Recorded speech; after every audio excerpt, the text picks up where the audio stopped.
सर्व मित्रांना क्रांतिकारी जय भीम व नमो बुद्धाय। आज आपण सुंदर एक कथा जी आहे ती ऐकणार आहोत। खरी संपत्ती कोणती आहे? एकदा भगवान बुद्ध गावात प्रवचन देत होते।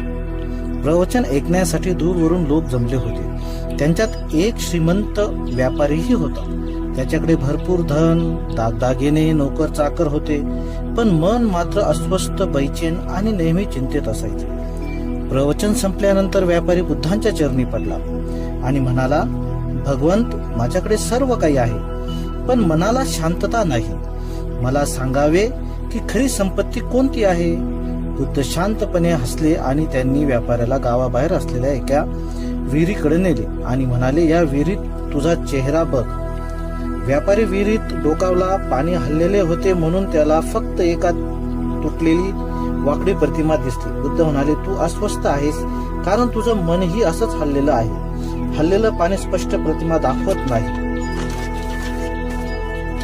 बुद्ध म्हणाले, जेव्हा मन स्थिर होते तेव्हा जीवनाचा खरा अर्थ स्पष्ट होत दिसतो। धन, सोने, संपत्ती हे बाहेरचे आहे, तुझ्या मनाची शांतता हीच खरी संपत्ती आहे। व्यापारी बुद्धांच्या पायावर पडला। त्याचे मन त्या दिवशी पहिल्यांदा हलके झाले। कथेची नीती म्हणजेच मॉरल ऑफ द स्टोरी, खरी संपत्ती पैशात नाही तर मनाच्या शांततेत आणि समाधानात आहे। नमो बुद्धाय, जय भीम।